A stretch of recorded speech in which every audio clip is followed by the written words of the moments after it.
Hello everyone, and welcome to my channel. What part of the world are you listening to this from? Write your answer in the comments. Now let's get to the story. I always believed marriage was a partnership built on trust and mutual respect. For 10 years, I lived under that assumption with Rebecca, my wife. We shared a beautiful home in the suburbs, a golden retriever named Bailey, and a social circle that envied our apparent harmony. But all of that came crashing down the day I found the envelope. It was late on a Tuesday evening when I came home from work. The house was quiet except for Bailey's usual enthusiastic greeting. Rebecca's car was in the driveway, but she wasn't in the living room or kitchen. On the counter sat an unassuming brown envelope addressed to me in handwriting I didn't recognize. Curious, I tore it open. The contents made my stomach twist: a court summons for divorce proceedings, signed and dated the previous week. Rebecca had blindsided me, and the document detailed accusations of financial misconduct, infidelity, and neglect. None of it was true. I stood frozen in the kitchen, the summons clutched in my hand like a live grenade. The allegations were absurd, a cruel fiction that painted me as a villain in my own home. Financial misconduct? Neglect? Infidelity? It was as if the paper was accusing a stranger, not me. Rebecca's signature, bold and deliberate, mocked me from the bottom of the page. Rebecca finally emerged from the bedroom, her expression a mix of defiance and nervousness. She was dressed casually in yoga pants and a loose sweater, her hair tied in a messy bun. The woman I had loved for a decade now looked like an adversary preparing for battle. "What's this?" My voice was calm, too calm, considering the storm building inside me. I waved the document in the air, the paper trembling in my hand. She crossed her arms defensively. "It's what it looks like, Daniel. I've had enough, and I'm done pretending everything is fine." "Pretending?" I scoffed, my voice rising. "You could have told me you were unhappy. But this is blindsiding me with lies." Her eyes narrowed. "Don't pretend like you're innocent. We both know the truth." "The truth?" I barked out a bitter laugh. "What truth, Rebecca? That I've worked 60-hour weeks to make sure we have this life? That I've been loyal while you've clearly been plotting behind my back? I didn't want it to come to this," she said softly, her voice suddenly laced with fake regret. "But you left me no choice. You've been emotionally unavailable for years, Daniel. And I know about the offshore accounts." I blinked, stunned. "Offshore accounts? Are you serious? I don't even have time to open a second savings account, let alone some offshore scheme." Her lips curled into a smirk, a cruel glint in her eyes. "Then you won't mind proving that in court." It hit me then, like a ton of bricks, she had been planning this. The accusations weren't random. They were strategic, designed to cripple me financially and emotionally. She wanted to paint me as the villain and leave me scrambling to defend myself. The next morning, I sat in the office of Angela Castillo, a sharp, no-nonsense attorney who had been recommended by my colleague. Her desk was immaculate, her demeanor calm yet commanding. "Let me get this straight," Angela said, flipping through the summons. "Your wife claims you've been hiding assets, emotionally neglecting her, and cheating with someone named Allison Grant." "Who the hell is Allison Grant?" I exclaimed, throwing my hands up. "I've never even heard that name before." Angela raised an eyebrow, her pen poised over her notepad. "This accusation could be serious, Daniel. If she can convince the court you were unfaithful, it could heavily influence the settlement." "She's lying," I said, my voice cracking under the weight of my frustration. "I've been nothing but faithful. She's the one who—" I stopped, suddenly hesitant to say what I'd been suspecting. Angela tilted her head, her gaze piercing. "If you've got something to tell me, now's the time. The courtroom is no place for surprises." I hesitated for a moment, then sighed. "I think she's seeing someone else. She's been distant, secretive. And these accusations, they feel like projection." Angela nodded thoughtfully. "It's possible, but we'll need proof. This case isn't just about disproving her claims. If she's building her narrative on lies, we have to dismantle it piece by piece.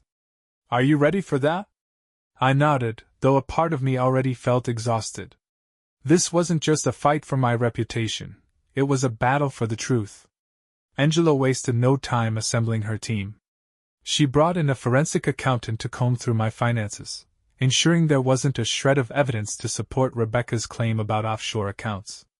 I provided every bank statement, tax return, and receipt I could find.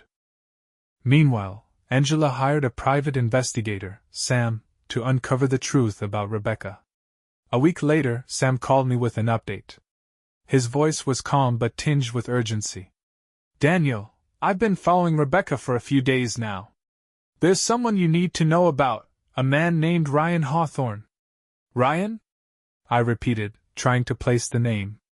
"He's a contractor," Sam explained. "Mid-40s, divorced, and very close with your wife. They'd been meeting at a hotel on the edge of town. I've got photos, timestamps, the works." The revelation hit me like a sucker punch. Rebecca had been projecting her infidelity onto me all along. While I was working late nights to support us, she was busy tearing down the foundation of our marriage. "Send me everything you've got," I said, my jaw tight with determination. Angela and I met again to review the findings. She was impressed by the thoroughness of Sam's report. "This changes everything," she said, tapping a stack of documents on her desk. "We can file a counterclaim for adultery. It won't erase the emotional toll, but it will turn the tide in your favor during negotiations." I nodded, though my chest tightened at the thought of airing our dirty laundry in court. "Do whatever it takes to prove the truth," I said firmly. The next step was deposition. Angela prepped me for hours, drilling me with questions Rebecca's attorney might ask. "You have to stay calm," she reminded me. "They'll try to provoke you, make you look angry or unhinged. Don't give them that leverage." The deposition was grueling. Rebecca's attorney, a smug man named Victor Grant, grilled me on every aspect of my life, from my finances to my work schedule to my interactions with female colleagues. "And Allison Grant?" Victor asked, a smirk tugging at his lips. "Do you deny spending time with her?" I stared him down. "I don't even know who she is," I said evenly. Victor produced a grainy photo of me speaking to a woman at a company event. I recognized her immediately, an intern who had asked me for career advice. "That's Allison Grant," he said triumphantly. "She's an intern," I replied. "Our conversation was strictly professional. You can confirm that with anyone at my office." As I walked out of the deposition, I felt a renewed sense of resolve. Rebecca and her attorney might have thought they could bury me under false accusations, but they underestimated me. With Angela's guidance and the truth on my side, I was determined to fight for my name, my dignity, and my future. The courtroom buzzed with quiet tension as the hearing date finally arrived. Rebecca sat across from me, her posture rigid, her expression unreadable. She wore a sleek black blazer, her hair styled to perfection, a deliberate attempt to project confidence and control. Beside her, Victor Grant flipped through a stack of papers with theatrical precision. Angela, sitting beside me, leaned in and whispered, "Stay composed. Let the facts do the talking." I nodded, but my hands clenched the edge of the table. This wasn't just about the legal battle anymore. It was about reclaiming my life from the wreckage Rebecca had created. The first few hours of testimony focused on Rebecca's claims of financial misconduct. Victor paraded a series of charts and graphs, each one designed to make me look like a criminal mastermind funneling money into imaginary offshore accounts.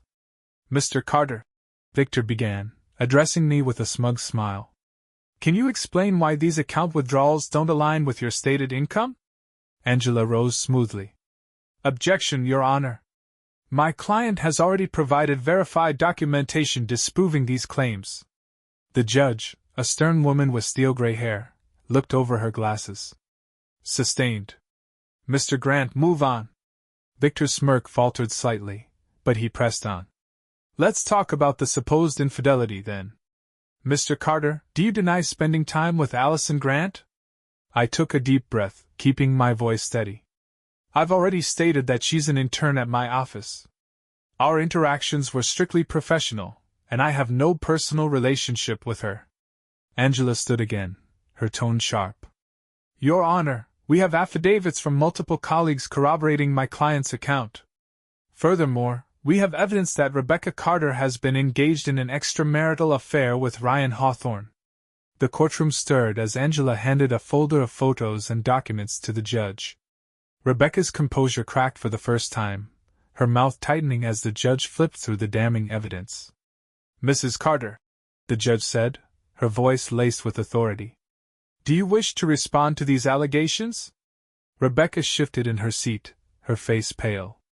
That's irrelevant to this case, she said, her voice trembling slightly. On the contrary, Angela interjected.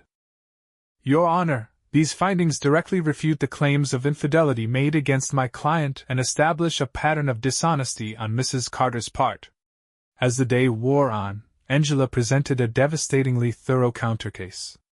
Sam, the private investigator, took the stand to explain his findings, his calm professionalism making every word land like a hammer blow. Over the course of 2 weeks, I documented 6 meetings between Mrs. Carter and Mr. Hawthorne, he testified. These meetings took place at a hotel known for hosting long-term guests and short-term rentals. I've included timestamps and photographic evidence in my report.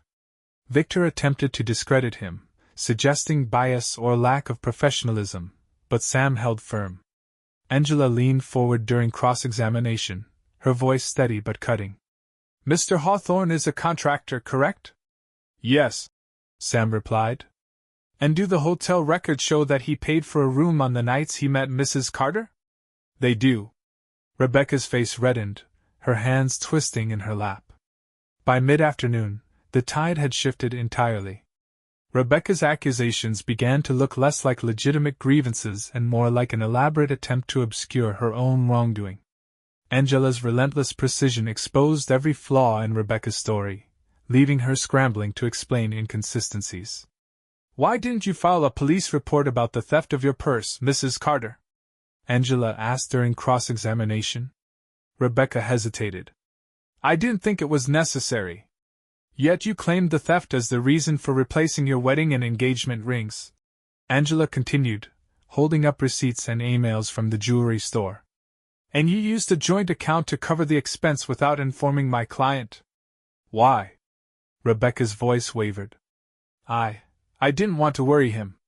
Angela smiled, but it was a cold, calculated smile. You didn't want to worry him? Or you didn't want him to know? The silence that followed was deafening. When the judge called for a recess, I stepped outside the courtroom, the tension still coiled tight in my chest.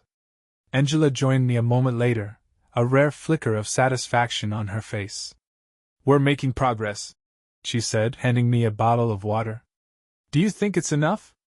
I asked, my voice heavy with doubt. Angela placed a hand on my shoulder. Daniel, the facts are on your side. The truth is on your side. Trust that. Her words gave me a measure of comfort, but as I glanced back toward the courtroom doors, I couldn't shake the feeling that Rebecca wasn't done fighting. The next morning, Angela received an anonymous tip, a series of emails that had been forwarded to her office. The sender's identity was hidden, but the content was explosive. The emails were between Rebecca and Victor, dated weeks before the divorce papers were filed. They discussed strategy, including fabricating claims of financial misconduct and using Allison Grant's name to create a false narrative. Angela and I reviewed them together in her office. This is it, she said, her tone fierce. This proves malicious intent.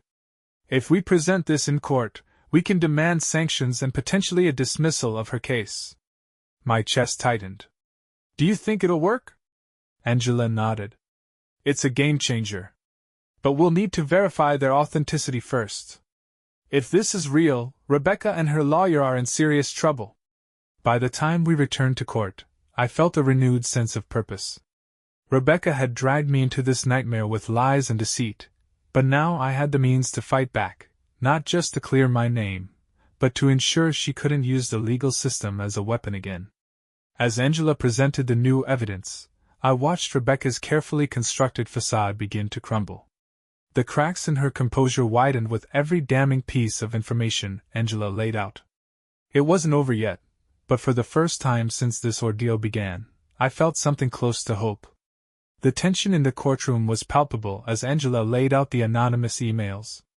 Each word struck like a hammer, exposing the collusion between Rebecca and Victor. "Your Honor," Angela said, her voice steady and commanding, "these emails demonstrate a deliberate attempt to fabricate claims against my client. They reveal not only Mrs. Carter's intent to deceive but also the complicity of her attorney, Mr. Grant." The judge leaned forward, her expression darkening as she scanned the documents. Victor shifted uncomfortably in his seat, his usually smug demeanor replaced with a growing sense of unease. Rebecca, seated beside him, stared down at her lap, avoiding my gaze.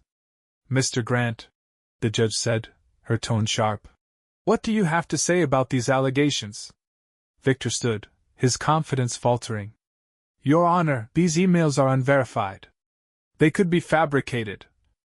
"Enough," the judge interrupted, holding up a hand. "I'll determine the authenticity of this evidence. Until then, this court will take a recess." During the break, I watched as Rebecca and Victor huddled together, their conversation animated and tense. Angela and I remained at our table, reviewing the next steps. "They're scrambling," Angela observed, a hint of satisfaction in her tone. "But don't get complacent. If they find a way to discredit these emails, it could weaken our case." I nodded, though my mind was elsewhere. Rebecca had always been cunning, but seeing her so visibly shaken gave me a grim sense of vindication. For months I had felt powerless against her lies, but now the tide was finally turning. As the hearing resumed, Angela dropped another bombshell. "Your Honor, we've identified the source of the emails and secured their cooperation. I'd like to call our witness to the stand."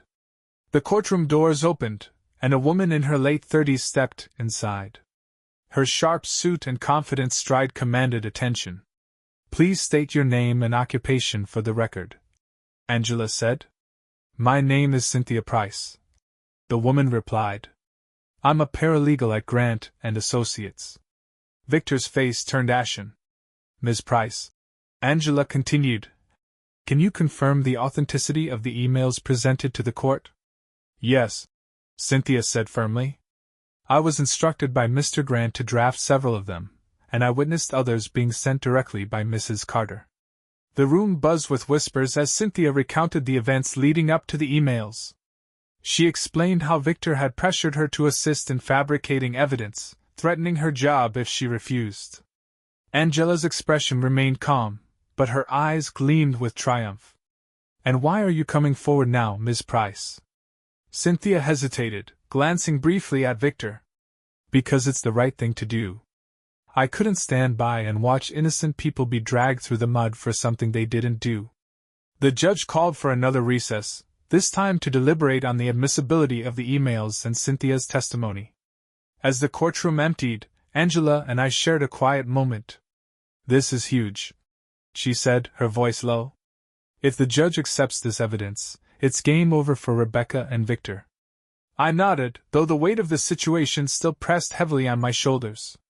"Do you think she'll face any real consequences for this?" Angela's expression hardened. "If the judge rules in our favor, Rebecca and Victor could both face sanctions. And if we're lucky, criminal charges." The thought of Rebecca being held accountable brought a flicker of satisfaction, but it was quickly overshadowed by the lingering pain of betrayal. When the judge returned, the room fell silent. She adjusted her glasses and looked directly at Victor. "Mr. Grant, the evidence presented against you is both compelling and troubling. This court has reviewed the emails and Ms. Price's testimony and finds them credible. Effective immediately, I am referring this matter to the State Bar for investigation into professional misconduct." Victor's mouth opened as if to protest, but the judge silenced him with a glare. "As for Mrs. Carter," the judge continued, "your actions demonstrate a clear intent to deceive this court and undermine the integrity of these proceedings. I am dismissing your claims with prejudice and granting Mr. Carter's motion for sanctions." Rebecca's face crumpled, her confident facade shattered. As the courtroom cleared, Rebecca approached me, her eyes brimming with tears. "Daniel, please, can we talk?" I stared at her, the woman I had once loved now a stranger to me. "There's nothing left to say, Rebecca. You made your choices, and now you have to live with them." Her lips quivered, but I walked away without looking back. Angela met me by the door, her expression a mix of relief and triumph. "You did it," she said, clapping me on the shoulder. "No," I replied, my voice heavy. "You did. Thank you." In the weeks that followed, life began to settle into a new rhythm. Angela helped finalize the legal proceedings, ensuring that Rebecca's attempts to sabotage me wouldn't affect the division of assets. I moved into a smaller apartment closer to work, leaving the house and its painful memories behind. It wasn't the life I had envisioned, but it was mine to rebuild.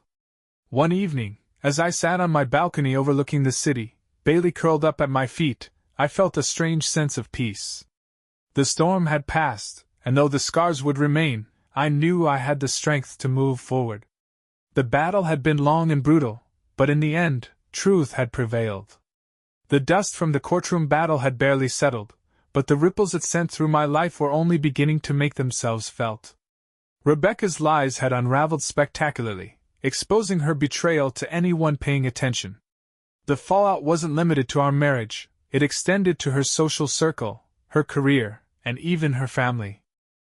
Rebecca's parents, once staunch defenders of their daughter, were devastated. Her mother called me a week after the verdict, her voice trembling with regret. "Daniel, I don't know what to say," she began. "We had no idea what Rebecca was doing. I hope you know we never supported this insanity." I wanted to feel some vindication, but the sadness in her voice only deepened the ache in my chest. "It's not your fault, Mrs. Miller," I said quietly. "She made her choices. Now she has to deal with them." Her parents, ashamed and humiliated, cut ties with Rebecca for the time being. I couldn't help but wonder if she realized how thoroughly she'd burned her bridges. Victor Grant's fall from grace was just as swift. The State Bar launched a formal investigation into his misconduct, spurred by Cynthia's damning testimony. Rumors swirled that he would lose his license to practice law. Angela kept me updated as the case developed. "They're looking into previous cases he's handled," she said over coffee one afternoon. "Apparently this isn't the first time he's bent the rules." "Good," I replied, though my tone lacked the satisfaction I thought I'd feel. "People like him shouldn't be allowed to ruin lives." Rebecca's career also took a hit. Word of the trial spread through her professional network, and clients began dropping her marketing firm. It wasn't long before she was forced to resign. For me, life became an exercise in rebuilding. The betrayal had shattered more than just my marriage, it had left me questioning my ability to trust anyone. Even casual interactions felt fraught with tension, as if everyone around me might be harboring secrets. Angela noticed my reluctance to move forward and encouraged me to seek help. "You've been through a war, Daniel," she said.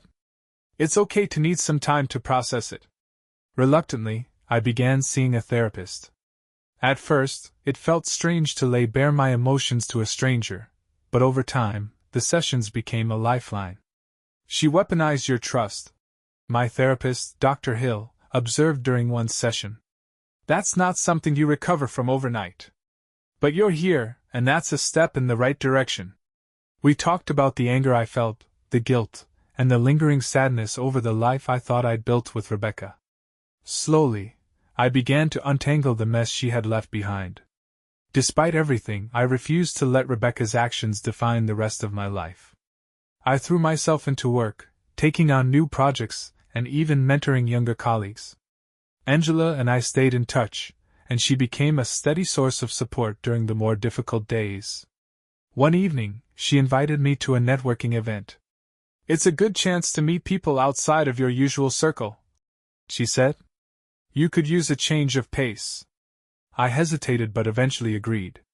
The event was held at a sleek downtown venue, filled with polished professionals sipping cocktails and exchanging business cards. I felt out of place at first, but Angela made a point of introducing me to people she thought I'd connect with.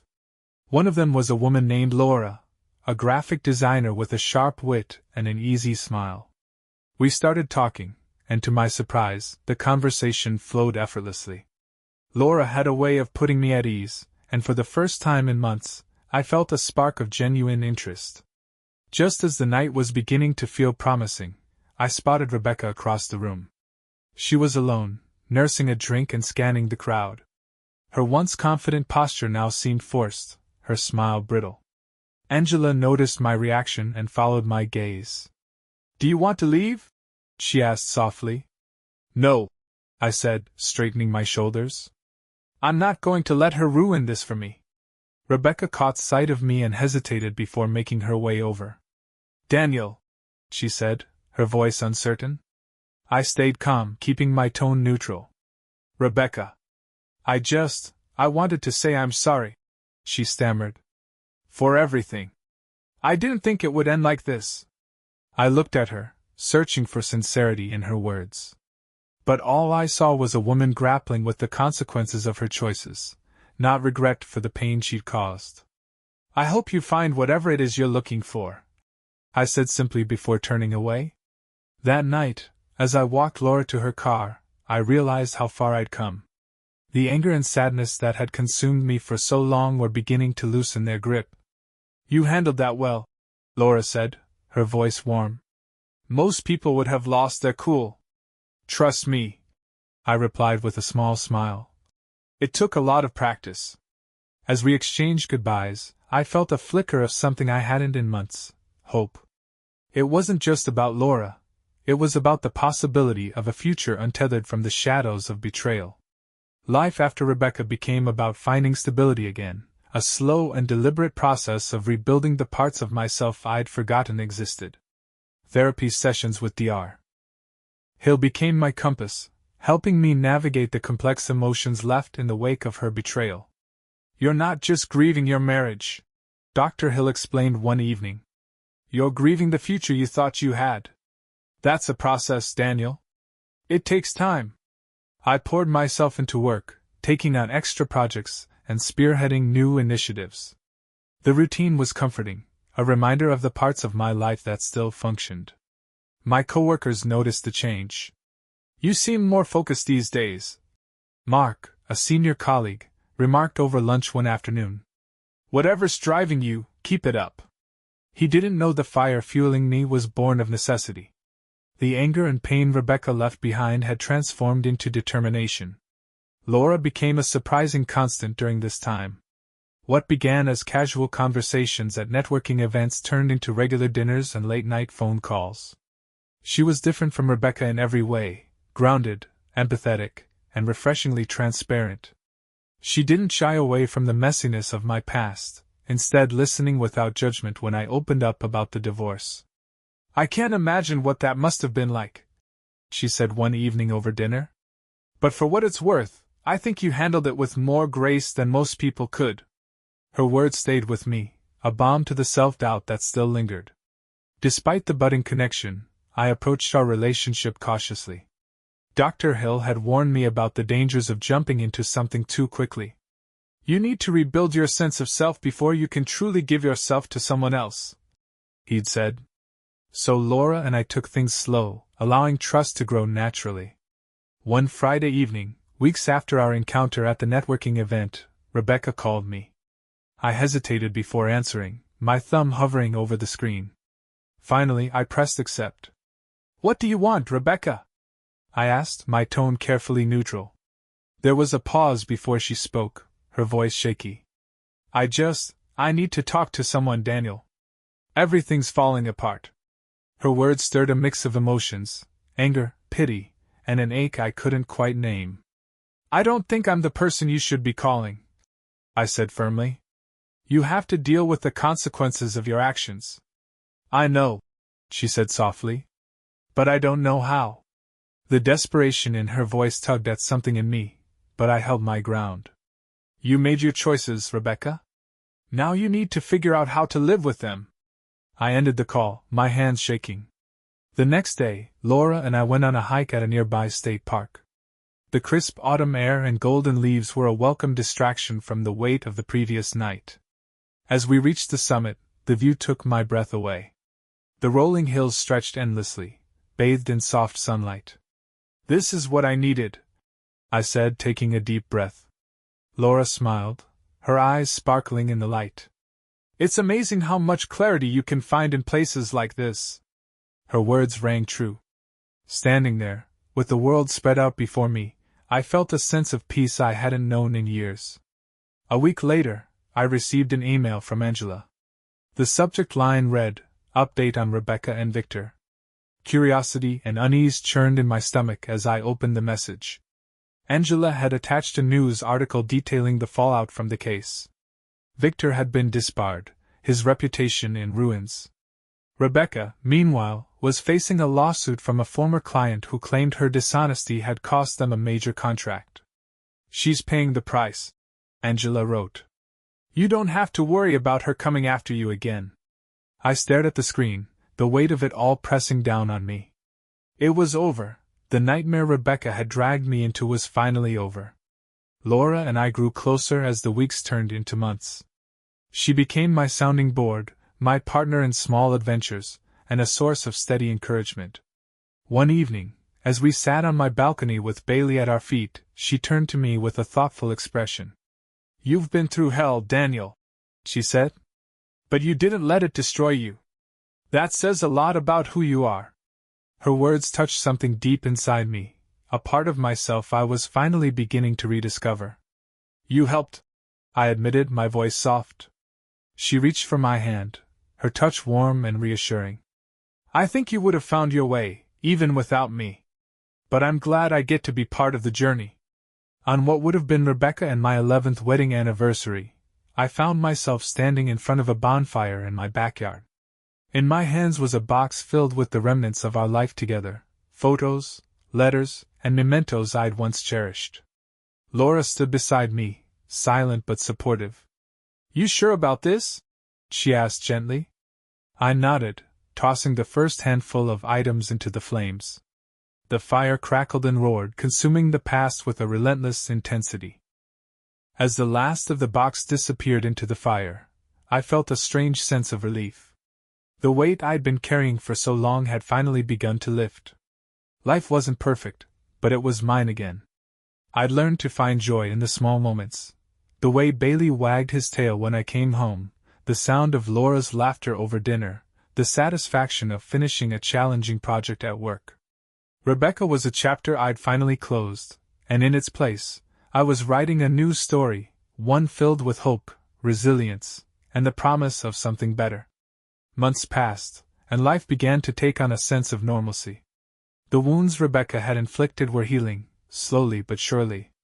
My days were filled with work, evenings with Bailey and Laura, and weekends spent exploring the world around me in ways I hadn't before.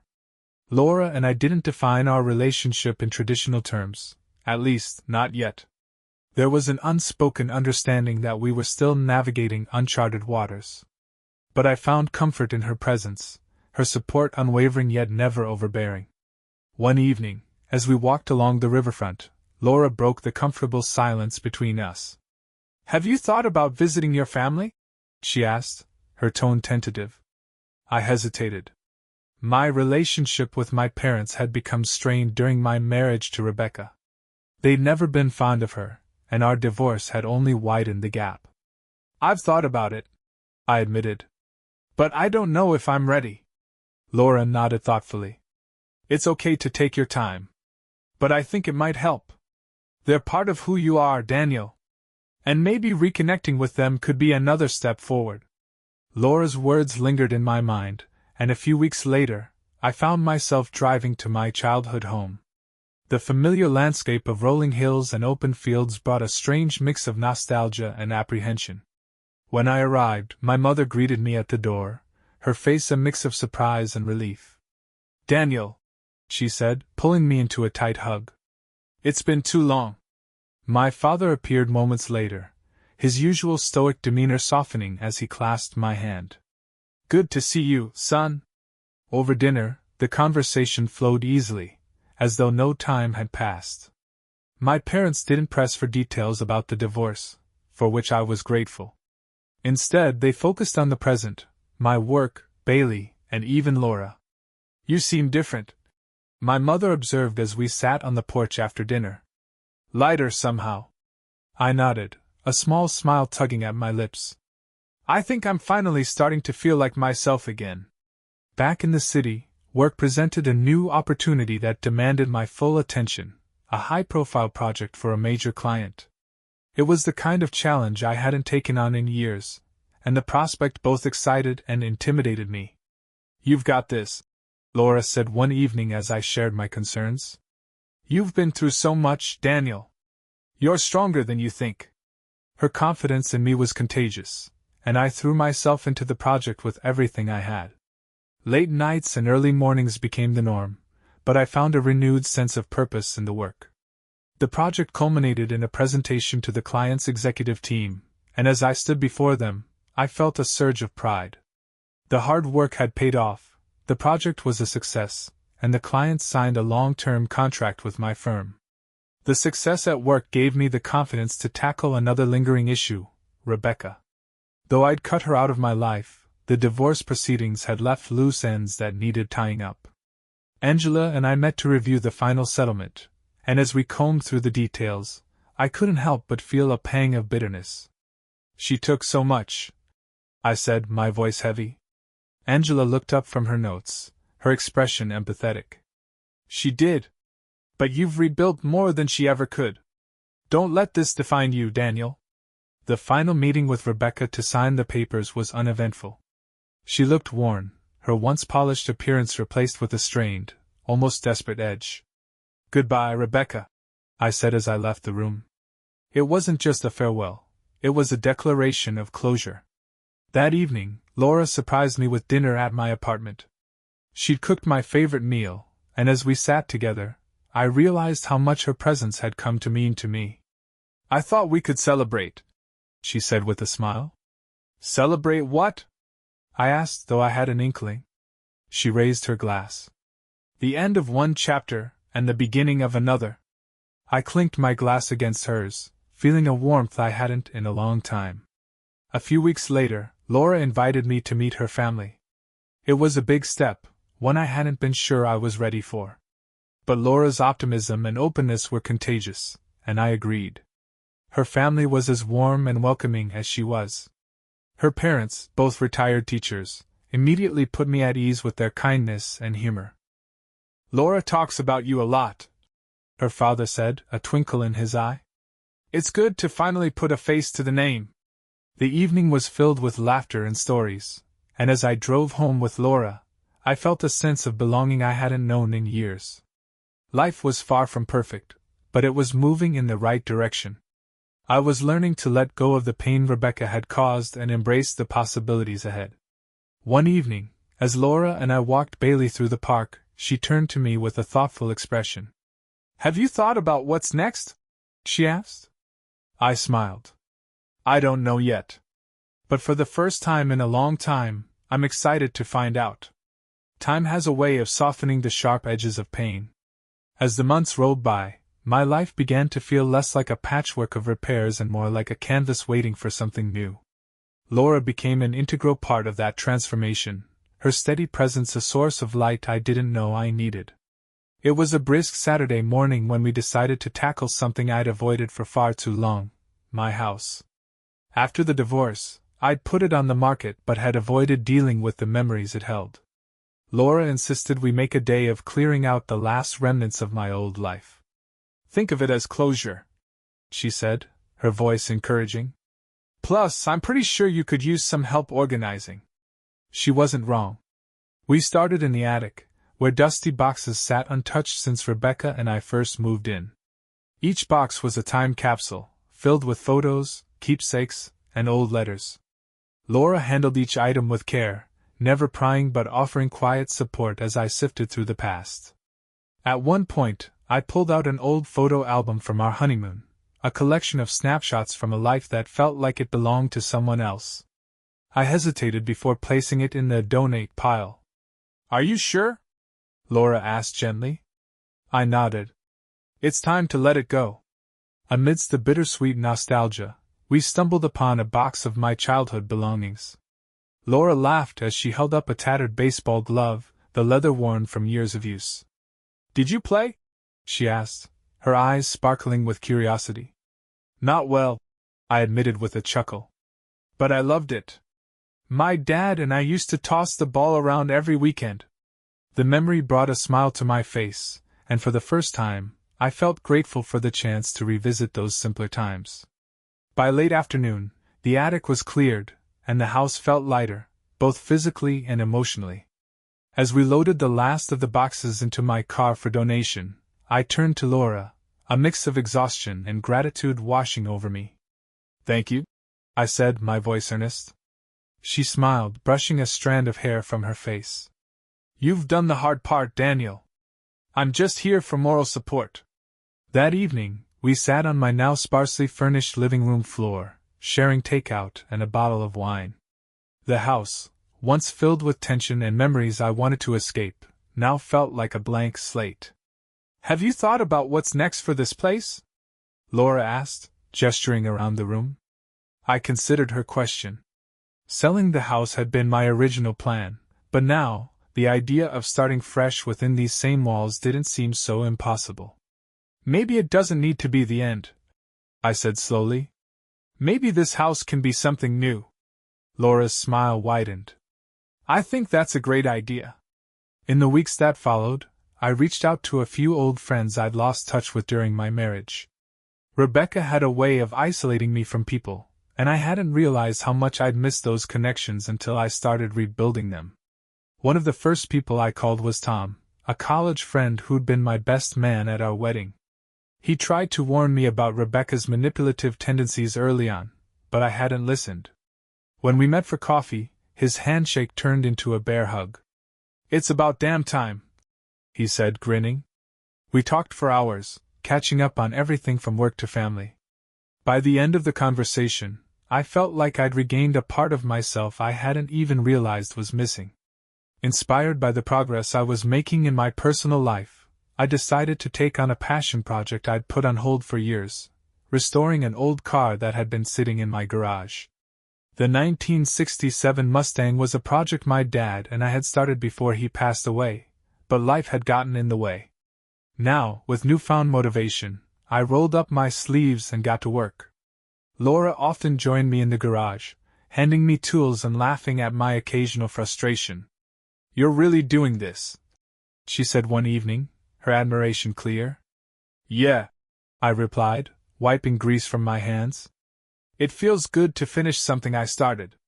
Out of the blue, I received a call from Rebecca one rainy afternoon. Her name flashing on my phone screen sent a jolt of anxiety through me, but I answered out of curiosity. "Daniel," she began, her voice subdued. "I know I'm probably the last person you want to hear from, but I need to say something." I braced myself, unsure of what was coming. "I've been doing a lot of thinking," she continued, "about everything. And I want you to know I'm sorry, for all of it." Her words hung in the air, but they didn't carry the weight I thought they might. "I appreciate that," I said after a pause. "But it doesn't change what happened."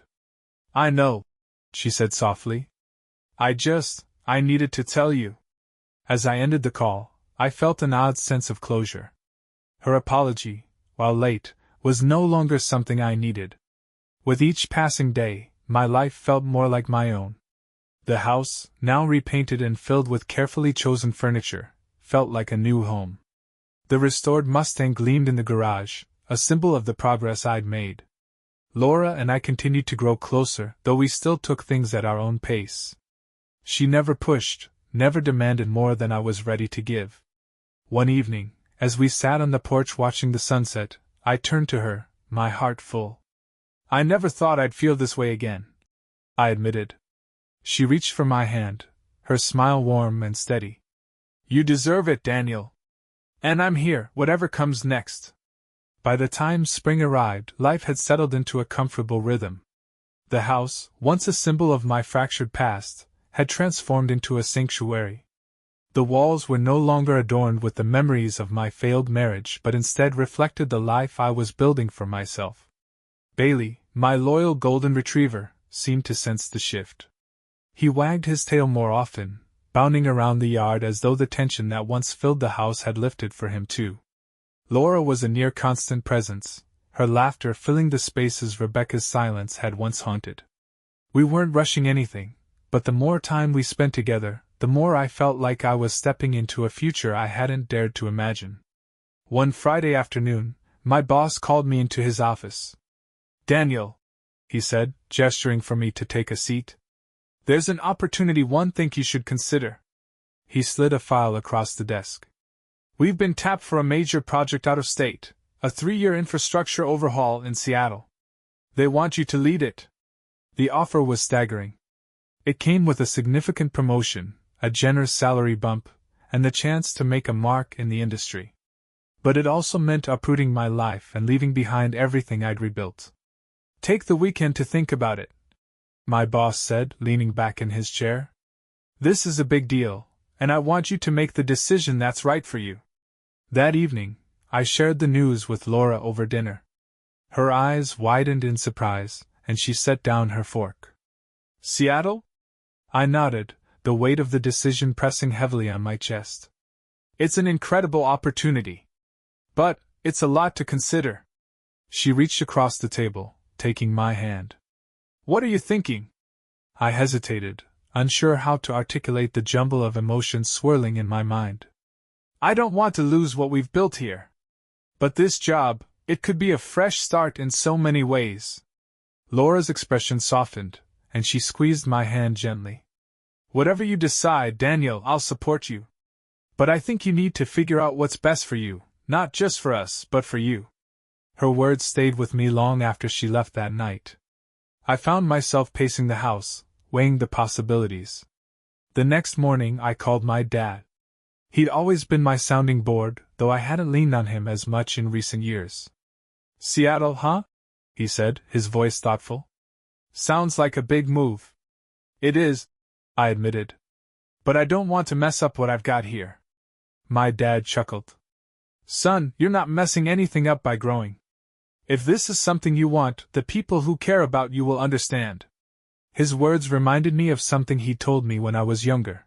You can't build a new foundation without letting go of the old one. To get a sense of what the move might entail, I booked a weekend trip to Seattle. Laura joined me, eager to explore the city and offer her perspective. We walked along the waterfront, visited the bustling Pike Place market, and marveled at the city's stunning views. It was vibrant and full of possibilities, a stark contrast to the slower pace of the life I'd built back home.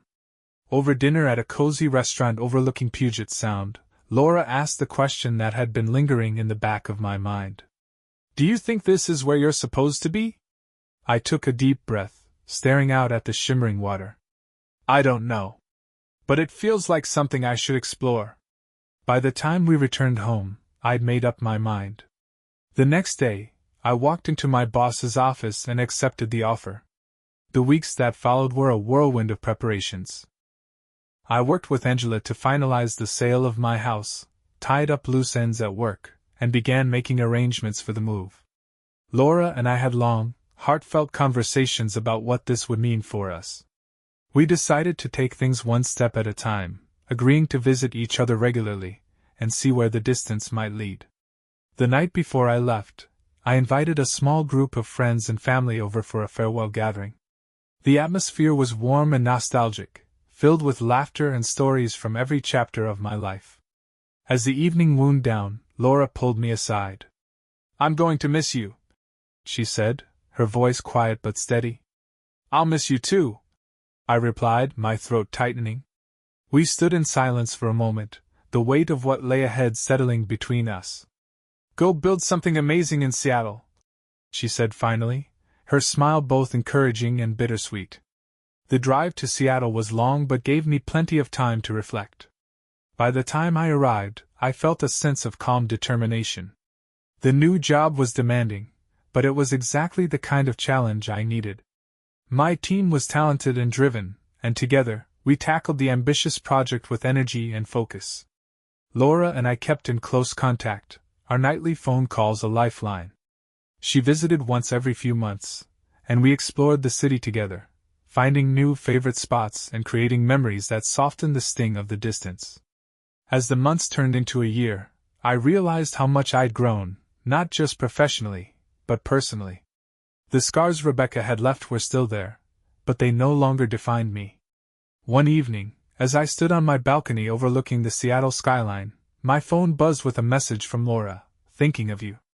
Can't wait to see you next month." I smiled, typing a quick reply, "I'm thinking of you too." Counting down the days. In that moment, I knew I wasn't just rebuilding my life.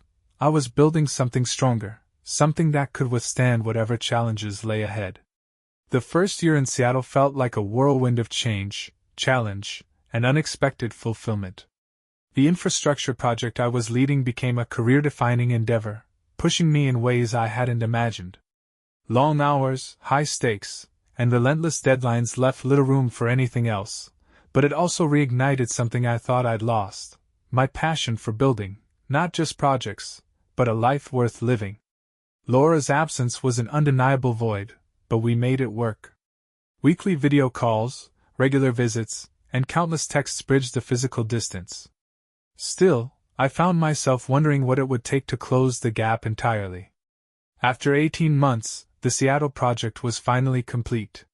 The city celebrated its unveiling with a grand event, and as the team gathered to toast our success, I couldn't help but feel an overwhelming sense of pride.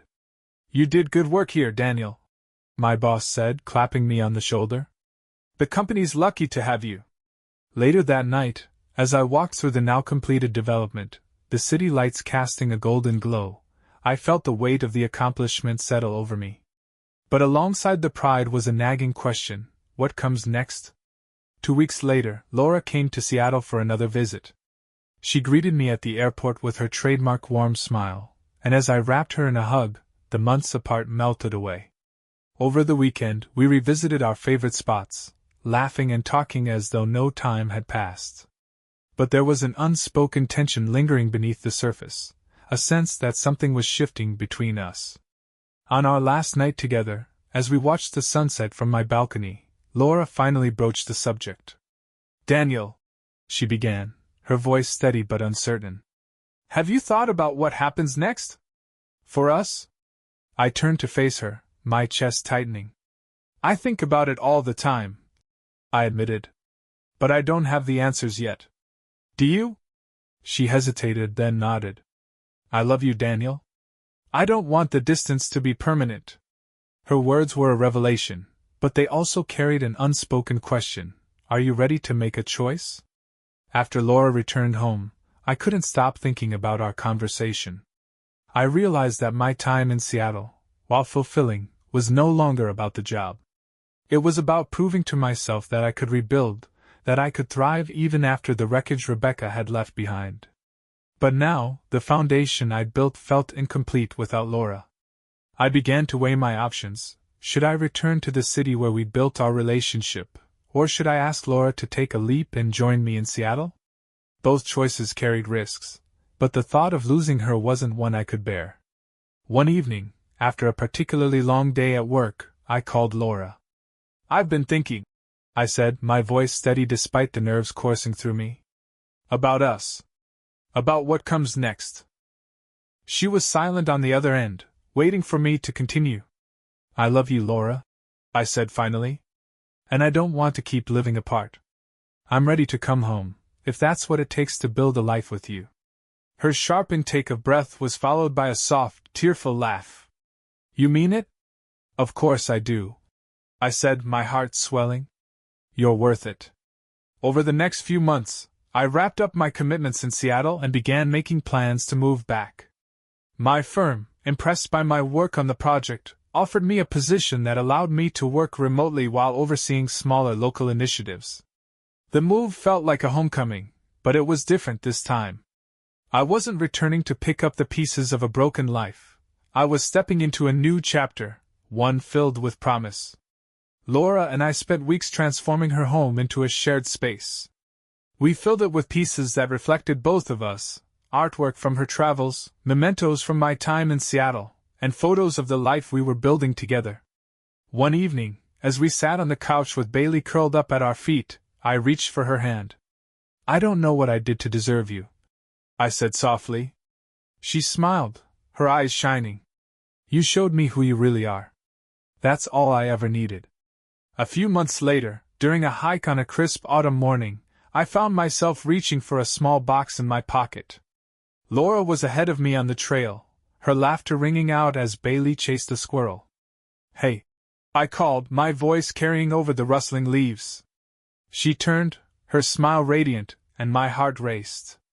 I've got a question for you, I said, stepping closer. As I knelt, her hands flew to her mouth, tears welling in her eyes. Laura, you've changed my life in ways I never thought possible. You've shown me what love is supposed to be. Will you marry me? She nodded, her voice trembling as she whispered, Yes. 1,000 times yes. Our engagement was the beginning of a new adventure, one that felt both exhilarating and deeply grounding. For the first time in years, I felt like I was exactly where I was meant to be. Together, Laura and I began building a life rooted in trust, respect, and a love that had weathered challenges and come out stronger. The past, while still a part of me, no longer defined me. I had rebuilt not just a life, but a future filled with hope, and for that, I would always be grateful. Engaged life with Laura was a blend of joy and meticulous planning. We wanted a wedding that reflected who we were, not just a celebration of love but a testament to resilience and second chances. I don't want anything over the top, Laura said one evening as we thumbed through magazines at the kitchen table. Something simple, intimate, and meaningful. I smiled, nodding in agreement. That sounds perfect. We chose a date 6 months away, giving us time to savor the process rather than rush through it. Our venue was a charming vineyard just outside the city, surrounded by rolling hills and vibrant greenery. It was the kind of place that made you feel at peace the moment you arrived. Crafting the guest list was an exercise in reflection. My side included family, old friends, and a few coworkers who had become close during my time in Seattle. Laura's list was filled with her parents, her tight-knit group of friends, and colleagues who had supported her over the years. As I went through my contacts, I hesitated when I came across Rebecca's parents. Though they'd apologized for their daughter's actions, inviting them felt complicated. What do you think? I asked Laura, showing her the list. She studied the names, her brow furrowing. It's your call, Daniel. If they'd been good to you, there's no harm in extending the invitation. But don't feel obligated. In the end, I decided to send them a polite note explaining our decision to keep the guest list small. They responded with grace, offering their congratulations and understanding. A month before the wedding, my parents surprised me with a visit. They arrived unannounced one Saturday morning, grinning as though they were up to something. We couldn't wait any longer, my mom said, pulling me into a hug. We had to come see how things are shaping up.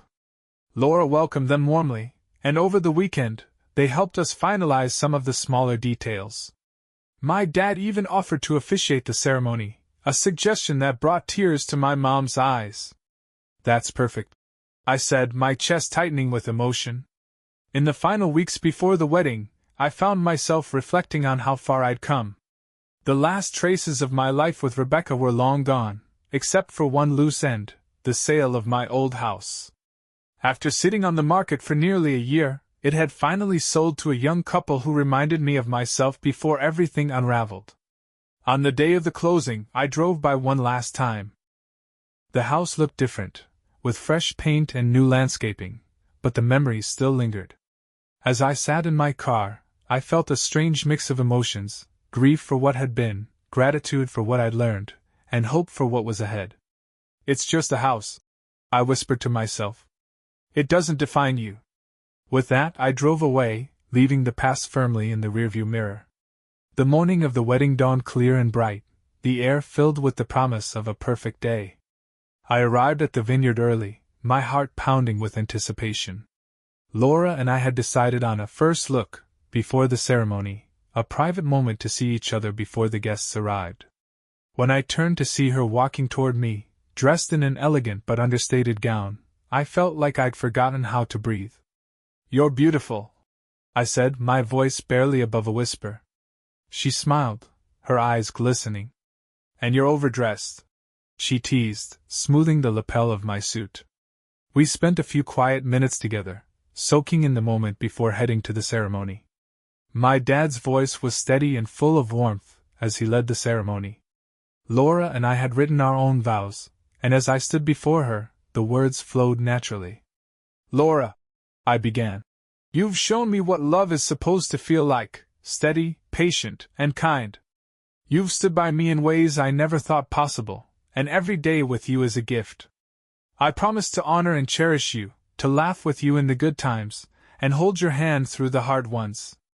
You've rebuilt my heart, and I'll spend the rest of my life making sure you know how much you mean to me. Her vows were just as heartfelt, and by the time we exchanged rings, there wasn't a dry eye among our guests. The reception was everything we'd hoped for, an evening filled with laughter, good food, and dancing under the stars. Tom, my old college friend and best man, gave a toast that had everyone in stitches. To the man who took his life apart piece by piece and put it back together stronger than ever. And to the woman who had the good sense to love him for it. Laura's maid of honor followed with a heartfelt tribute, sharing stories of Laura's strength and her unwavering belief in the power of love. Later that night, as the party wound down, Laura and I stole away to a quiet corner of the vineyard. The moon cast a soft glow over the landscape, and for a moment, it felt like the world was ours alone. We did it, she said, her voice tinged with wonder. I smiled, pulling her close. We did. And it's just the beginning. The weeks after the wedding felt like a dream. We spent our honeymoon exploring the Italian countryside, indulging in incredible food, and marveling at ancient ruins. But what I cherished most were the quiet moments, sharing coffee on the terrace, walking hand in hand through cobblestone streets, and planning the life we would build together. When we returned home, it felt like the start of something extraordinary. Our shared life was no longer just a possibility, it was a reality, one we were creating with every step forward. Returning from our honeymoon in Italy felt like waking up from a beautiful dream, only to realize the dream wasn't over, it had simply evolved into a new chapter. Laura and I stepped into married life with a shared sense of purpose and optimism. Bailey greeted us at the door with his usual exuberance, his tail wagging furiously as if welcoming us to this new phase of our journey. It feels good to be home, Laura said, setting down her suitcase and glancing around our shared space. Home, I echoed, savoring the word. For the first time in years, it felt like more than just a place, it felt like a foundation. The days that followed were a mix of routine and small surprises.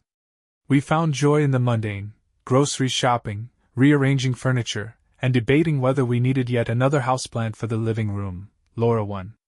Our mornings became a cherished ritual, coffee on the porch, Bailey at our feet, and quiet conversation about everything from work to weekend plans. You know, Laura said one morning, watching the sunrise, I never thought I'd enjoy this kind of simplicity. But with you, it feels perfect. I reached for her hand, smiling. Me too. Inspired by the life we were building together, Laura came to me with an idea one evening. I've been thinking, she began, her voice tentative. What if we started something together? A project, just the two of us. I raised an eyebrow, intrigued. What kind of project? She hesitated, then smiled. I was thinking we could renovate properties. You've got the skills, and I've got an eye for design. It could be fun, and maybe even profitable. The idea took root almost immediately. We spent the next few weeks researching the market, sketching out potential business plans, and scouting properties. Our first purchase was a small, neglected cottage on the edge of town. It was a far cry from glamorous, but Laura saw potential in the peeling paint and overgrown yard. This place has good bones, she said, her eyes lighting up as we walked through the creaky rooms. It just needs some love. I laughed. That's one way to put it. The renovation became a labor of love, a blend of late nights, trial and error, and more trips to the hardware store than I cared to count. Working together on the cottage brought us closer in ways I hadn't expected. We learned to navigate each other's strengths and weaknesses. Laura's knack for aesthetics balanced my practicality, while my precision tempered her tendency to dream big. One evening, as we painted the living room walls, Laura accidentally splattered paint on my shirt. "Oops," she said, stifling a laugh. I dipped my brush in the paint tray and flicked it in her direction, grinning as she shrieked in mock outrage. Soon the room was filled with laughter and the sound of brushes being flung like weapons. When we finally collapsed onto the floor, covered in paint, I realized how much these small moments mattered. When the cottage was finished, it looked like something out of a magazine. Laura's design choices had transformed the space into a cozy, inviting home, while my craftsmanship ensured every detail was solid and enduring. The sale was a success, and word began to spread about our work. Soon, we were fielding requests from friends and acquaintances, eager to see what we could do with their properties. "It's happening," Laura said one evening, her excitement contagious. "People are starting to notice us." Not everything was smooth sailing, of course. One particularly difficult project tested both our patience and our partnership. The property was a fixer-upper in the truest sense: plumbing issues, structural damage, and a timeline that seemed impossible to meet. One night, after hours of troubleshooting a faulty wiring system, I sat on the porch, my head in my hands. Laura joined me, her expression softening when she saw the frustration on my face. "We're in over our heads," I admitted. "This place is a money pit." She placed a hand on my shoulder, her touch grounding me. "We'll figure it out, Daniel. We always do. And if we need to adjust the timeline, that's okay. It's better to get it right than to rush it." Her words, as always, steadied me. Despite the challenges, we finished the project, and the clients were thrilled. They hosted a small gathering to show off their newly renovated home, and seeing their joy made every late night and headache worth it. "This is why we do it," Laura whispered, leaning close. I nodded, wrapping an arm around her. "Because we make things better. Together." In the midst of our growing business, life threw us an unexpected surprise. One morning, Laura came downstairs holding a small white stick with a blue line on it. "Daniel," she said, her voice trembling with a mix of nerves and excitement, "I think we're going to need more space." It took me a moment to process her words, but when I did, a rush of emotions hit me all at once: joy, disbelief, and a sense of awe at what we were about to embark on. "You're serious?" I asked, my voice barely above a whisper. She nodded, tears in her eyes. "We're having a baby." The news shifted everything. Our plans for the future expanded to include a nursery, baby-proofing, and countless parenting books. But more than that, it deepened the bond we shared. We weren't just building homes together anymore, we were building a family. As we stood in what would soon become the nursery, Laura took my hand. "I can't wait to see where this journey takes us," she said softly. "Me neither," I replied, pulling her close. "Whatever comes next, we'll face it together. Life has a way of surprising you when you least expect it." As Laura and I prepared to welcome our child into the world, the business we built together thrived beyond anything we could have imagined. What started as a passion project had grown into a full-fledged enterprise, with a steady stream of clients eager for our signature blend of craftsmanship and creativity. But even as we tackled new projects and expanded our reach, our focus remained firmly on the life we were building at home. The nursery became a labor of love, every detail a reflection of the joy and anticipation we felt. Laura insisted on a woodland theme, complete with soft greens, whimsical animal decals, and a rocking chair that I refurbished from an old antique store find. "This might be my favorite room yet," she said one evening, standing in the doorway with her hands resting on her growing belly. I wrapped my arms around her from behind, resting my chin on her shoulder. "It's definitely our most important project." The day our daughter arrived was a whirlwind of emotion. Laura was calm and focused, even as I fumbled through every step of the process. "You're doing great," she said, her voice steady despite the contractions. "You're the one doing all the work," I replied, squeezing her hand. When our daughter finally came into the world, the weight of her in my arms was unlike anything I'd ever felt. She was perfect, a tiny bundle of possibility and love. "What should we name her?" Laura asked, her voice soft withal. We tossed around dozens of names, but as I looked at our daughter's peaceful face, one came to mind. Grace, I said. She's our Grace. Laura smiled, tears streaming down her face. Grace it is.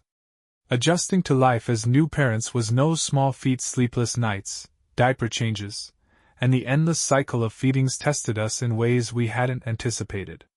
But through it all, we leaned on each other, finding humor and joy in the chaos. One night, as I rocked Grace to sleep, I looked around the nursery and felt a deep sense of gratitude. For all the pain and struggle that had brought me to this point, I wouldn't trade a moment of it for the life I had now. One afternoon, as I worked in the garage on a new project, Laura came in holding Grace. She wanted to see what her dad was up to, she said with a grin. I smiled, setting down my tools and taking Grace from her arms. Well, little one, this is where the magic happens. Laura laughed, leaning against the workbench.